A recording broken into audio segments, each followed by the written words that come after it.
Hi guys, Derek Aperture here. I'm back with a $270 game PC build. So I was thinking the other day, well, my $220 build is easily my most viewed video. And my $400 build I made recently is pretty cheap. I thought the $220 build was a little too cheap. So I'd say this build is a bare minimum for this. Just saying. You could still go with that $220 build, but it doesn't have an A plus power supply.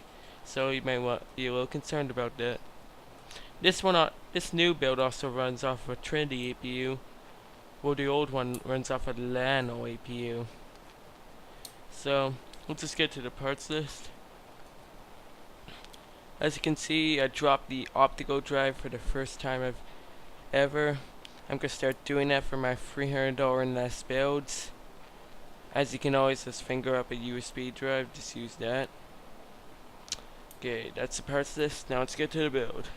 Now for the CPU, we got the AMD A6 5400K. For $75 you get a solid dual core. It won't be a Pentium G620, but the Pentium G620's integrated is hopeless. I mean it. Pentium integrated is hopeless. Just saying. Any kind hopeless. So this AMD APU, because of its excellent integrate for the price, this build will be able to play games at 720p at 30 FPS, which is actually better than console, since it's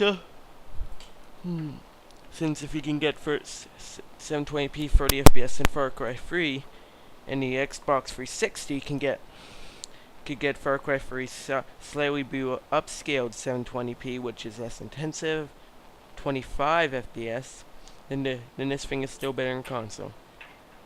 You can also overclock the CPU pretty well too, which is why it has the K symbol. Alright, no, this isn't from Intel. Whatever. Okay, now for the RAM, I could have gone some DDR3 1866, but the cheapest, the stuff I was thinking about that was actually quality was the G-Skill. I used my last build. That's $40, which is a lot in this build. And I go over budget a little too much than I needed to if I did that. So I looked up to see if it was worth it, and you're only getting a difference of like 5 or 3 frames per second. It's still 1600 RAM, which is still pretty fast. It's enough for this CPU, and it's only $30 too for the 4 gigs, so that's really good. You can also upgrade to 8 gigs of DDR3 1866 later to swap out the memory. Next, let's go off the motherboard. Now, unfortunately, another thing that was in the budget was a USB-free board. That's okay because this MSI board is still plenty enough for what you're using here.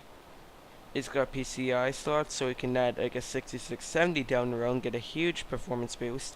Only $65 or so for a Sapphire 1 gig model, so no big deal to get that. It's also only $60, and considering that MSI makes really good boards, I'd say it's pretty nice. Alright, now there's no graphics card, so we're going to skip right down to the hard drive. For the hard drive, it's a Reverb 250 gig Caviar Blue. It's enough storage for the build. I forgot to mention how reliable it is as well, despite being a refurb, which only really slashes the warranty support in some areas. And considering that's only $35, I'd say it's still pretty good. And next up, for the power supply, like I said, it's 80 plus. And it's also very overkill. In other words, it's a Corsair CX430.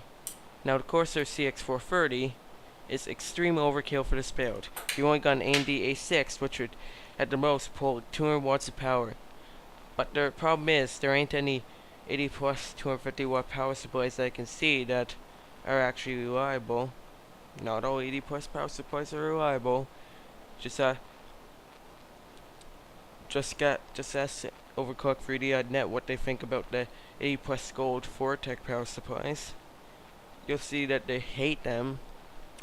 Okay, so this power supply on the other hand is very good quality, and it's only $45. So yeah, pretty good.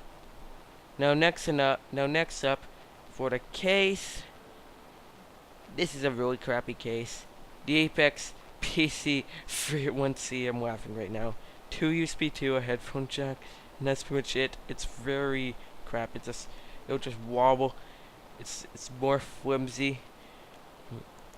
It's more flimsy than a plastic case, but will hold everything this build nonetheless. So it's still enough for this build, and it's only $30, so it's good.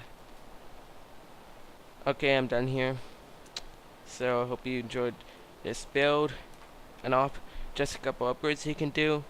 DDR3 1866, we'll add another $10. Getting the MSI, the same version of this board, but the USB free one, which is $70 or so right now.